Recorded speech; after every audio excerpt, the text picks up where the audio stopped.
E ontem eu senti assim, eu tenho uma percepção boa de energia. Você sente isso também, essa improdutividade ali no ar, como se fosse um lugar onde poderia resolver tantos problemas, mas parece que cada um puxa para um lado e a gente não consegue progredir como nação. Você também tem esse sentimento frequentando esse lugar toda semana? Não, mano, não sinto, eu vejo isso, pô. Sabe qual que é a média, o tempo médio para um deputado aprovar um projeto de lei? 5 anos. E o mandato do deputado tem 4. Então a regra do parlamento brasileiro é o sujeito aprovar o primeiro projeto de lei a partir do segundo mandato. Para você ter noção do nível de improdutividade. E isso quando não é um projeto que é, por exemplo, outro dia na Comissão de Constituição e Justiça, a comissão mais importante da Câmara dos Deputados, a gente estava analisando um projeto do Padilha, que hoje é ministro de Estado do PT, para criar o Dia Nacional do Funk. Imagina, o cara ficou 5 anos com, sei lá, 200 mil de verba de gabinete de funcionário trabalhando para ele, com cota parlamentar de 40 mil reais todo mês para carro, segurança, motorista, comida, gasolina, mais o salário, para, sei lá, no 5º ano de mandato aprovar o Dia Nacional do Funk. É esse tipo de coisa que a gente vê dentro da Câmara. E foi aprovado? E foi aprovado. E justamente então tem o Dia do Funk agora. Agora vai ser sancionado o Dia do Funk. Então, você pode, no dia você comemora e traz um funkeiro para ser entrevistado. É essa a realidade que a gente vê no Congresso hoje. Muito por causa do que eu coloquei, desse descolamento da população, do eleitor, da maior parte do eleitorado, com a função do deputado. Que a função dele era para ser legislar, mas aí ele passa a maior parte do mandato preocupado em levar mais dinheiro para a sociedade. O que é seu sonho para o Brasil?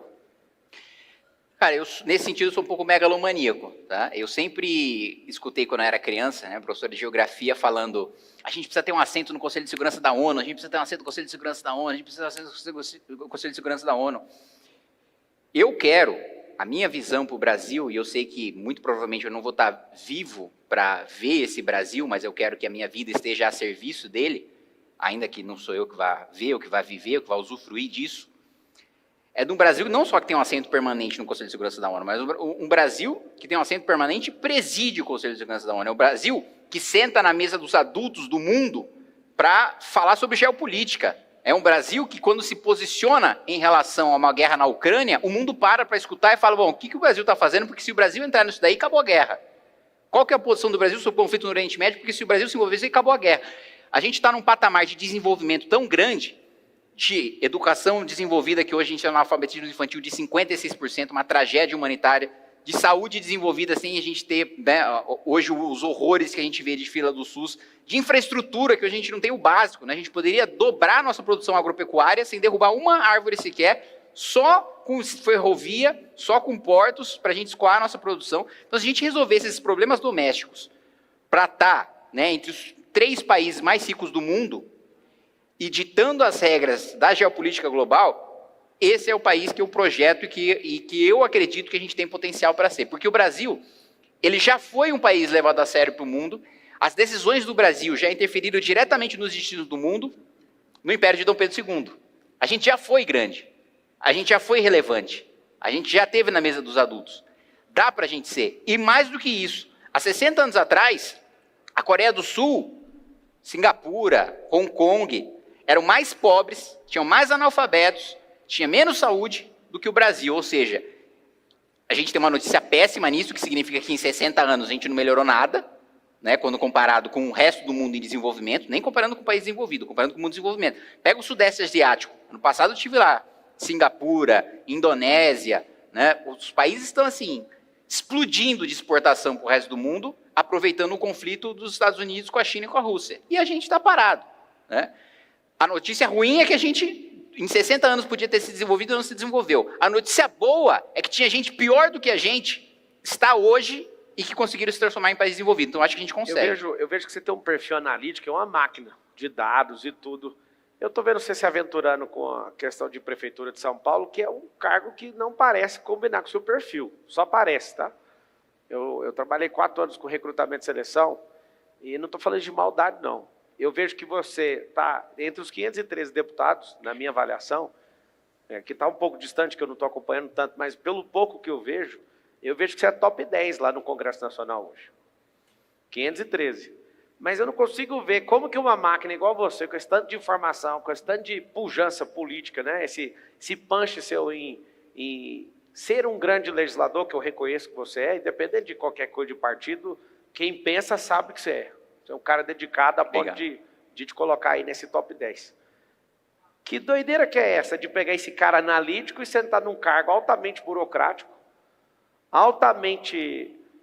você tem que suportar tanta loucura, tanta gente, tanta pressão, e eu vejo que às vezes a gente vai perder um talento no parlamento para mexer com prefeitura. Da onde você tirou isso? Da minha experiência do primeiro mandato. Eu sempre acreditei, e eu sempre disse, que preferia estar no poder legislativo para pensar a estrutura de país e para pensar a longo prazo, para pensar a Constituição, para pensar os problemas estruturais do nosso país, e não o gasto do dia a dia, a folha de pagamento, e não a burocracia do dia a dia do Poder Executivo, justamente por pensar que é o Legislativo que tinha mais poder de mudar as coisas no longo prazo. Exercendo o mandato, eu percebi que a maior parte dos projetos que a gente aprova são do Poder Executivo. Independentemente de ser de curto, de médio e de longo prazo, a maior parte das mudanças da Constituição que a gente faz vem do Poder Executivo. Quem mais legisla no nosso país não é o Poder Legislativo, é o Executivo. É o Executivo que pauta o debate político. E mais do que isso, o prefeito de São Paulo, ele tem um orçamento maior do que todos os governadores do Brasil, com exceção do governador de São Paulo. Todos os outros governadores do Brasil têm um orçamento menor do que o prefeito de São Paulo. O prefeito de São Paulo, ele é um governador. E a cidade de São Paulo é a única capital que não tem um escritório político em Brasília para articular uma bancada para defender os seus interesses. E aqui na cidade de São Paulo, cada R$11 que a gente paga de imposto, R$11 que a gente paga de imposto, para Brasília, volta um. É o menor ROI da República. O cidadão que trabalha, estuda na cidade, no estado de São Paulo, é saqueado todo dia pelo governo federal. E a prefeitura não tem o mínimo que é o escritório político em Brasília. Então eu escuto muito, Pablo, inclusive dos meus eleitores. Pô, mas a gente vai perder um cara importante no Congresso Nacional, a gente vai perder um cara que faz um embate importante no Congresso Nacional. Não. O prefeito de São Paulo, eu como deputado, sou um voto. Como prefeito, eu tenho a capacidade de influenciar o voto de toda a bancada dos deputados federais do estado de São Paulo. Então, como prefeito, sou 50 votos dentro do Congresso Nacional. Agora, o prefeito atual não exerce esse poder. E, para além disso, a situação que a nossa cidade está, é a cidade mais rica da América Latina. Como é que tem 700 mil miseráveis? Como é que a gente está batendo recorde de roubo? Se você não estivesse disputando e tivesse dois caras no segundo turno, que é o atual prefeito e o mandatário do CEO da República aí, você acha que qual dos dois ganharia a eleição? Hoje, no cenário de hoje. Hoje, qual ganharia? Acho que o Ricardo Nunes ganharia pela rejeição do Boulos.